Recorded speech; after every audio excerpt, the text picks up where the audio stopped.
The MacArthur Museum of Arkansas Military History sits on the 36 acres of MacArthur Park. This land has been the site of many memorable events, but has only been a public park for a portion of its history. Before white settlers began to inhabit what was to become the state of Arkansas, it was home to three major indigenous American tribes: the Osage, Caddo, and Quapaw. The Quapaw, or the downstream people, resided in the eastern part of the state along the Mississippi River into central Arkansas. The state is named for this group, Arkansas being the French rendering of Arkansas, a name which Illinois Indians used to refer to the Quapaws. The Quapaws were forced by the U.S. government to cede their land. The marker, located on the corner of 9th and Commerce in MacArthur Park, marks the western boundary of Quapaw land after the 1818 treaty. The second land secession in 1824 removed all remaining Quapaw land from Arkansas. Little Rock became the territorial capital of Arkansas in 1820. The town saw steady growth and influx of business, leisure, and intellectual activity. One such popular leisure activity was horse racing. According to historian Dwayne Huddleston, the exact date of the first race to take place in Little Rock is uncertain, but horses had been running as early as 1830. The first organized racing effort began in 1834, when prominent male society members got together to form the Little Rock Jockey Club. Some notable names among these gentlemen include Colonel James S. Conway and Major Thompson H. Ficklin. A number of them were assigned to locate a suitable area for stables and a track. The land owned by club member Richard Hawkins was thought best. Hawkins' land would someday become MacArthur Park. While there was great enthusiasm for the races in Little Rock, the track only lasted 2 years when the land was needed for another purpose.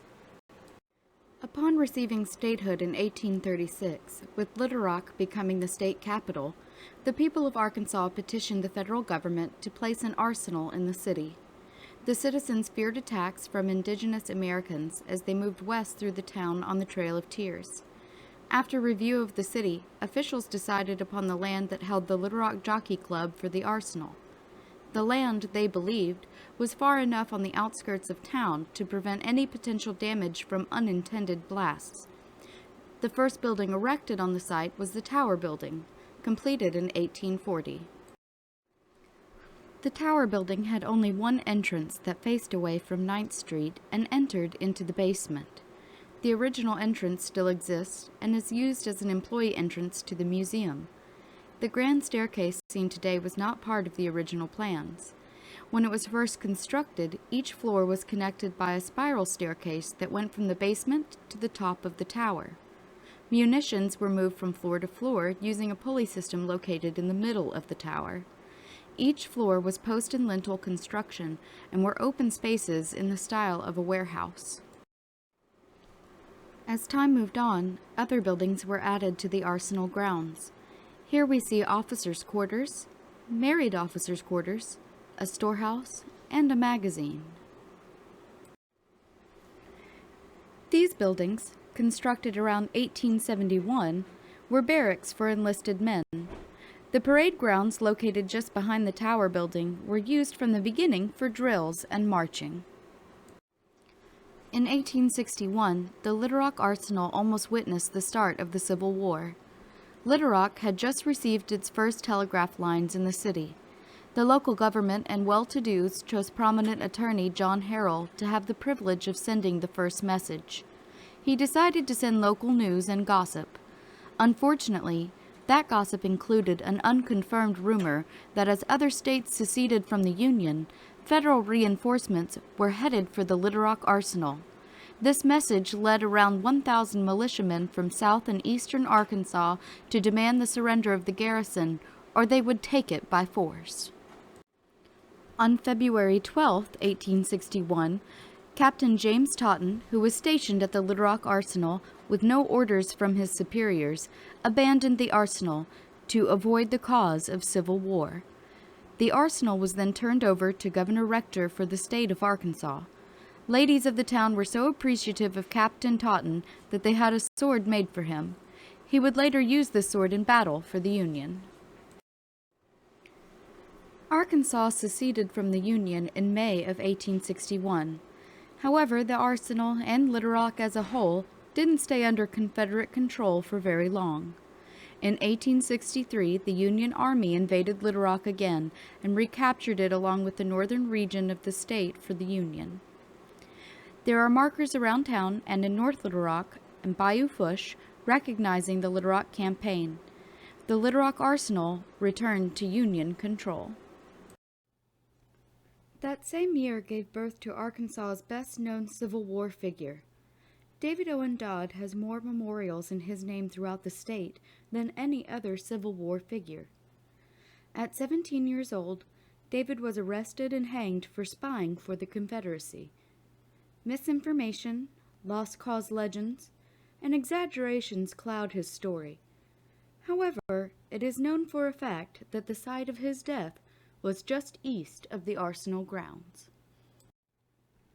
David O. Dodd's execution took place in front of this building, St. John's Masonic College, a school which he had attended. The Gothic building stood just to the side of the arsenal grounds where I-30 now runs along the east edge of MacArthur Park. The Arsenal, or Tower Building, has been given the designation of National Historic Landmark, but not for the reason one might think. To receive that distinction, the location must have been the site of something nationally significant. In this case, it was the Camden Expedition, which included such famous battles as Elkin's Ferry, Poison Spring, and Jenkins Ferry. The expedition, led by Union General Frederick Steele, was launched from and ended at the Little Rock Arsenal. Following the Civil War, the arsenal grounds became known as the Little Rock Barracks. The tower building was converted from a munitions warehouse into housing for married officers and their families. Exterior porches, new entrances, and interior walls were added. The building was divided into 4 townhouse-style apartments, with the interior 2 sharing the grand stairway that is still seen in the building. It was after this change that Captain and later General Arthur MacArthur came to be stationed here along with his sons and pregnant wife.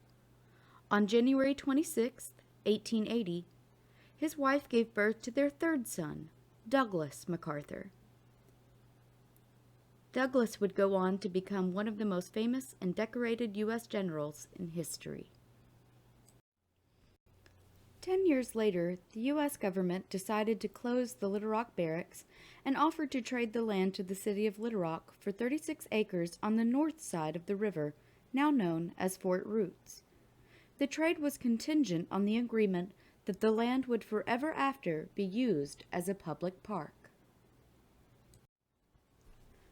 All buildings except for the Arsenal building were torn down, and in 1893 the land was officially dedicated as Arsenal Park.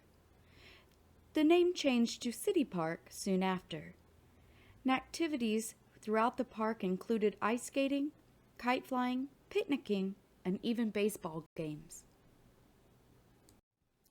In 1911, Little Rock played host to the 21st Annual Confederate Veterans Reunion. The event brought thousands into the city. The large crowds completely booked local hotels. So to accommodate the visitors, Camp Shaver, a tent city, was set up in City Park, where visitors could bathe, eat, and sleep.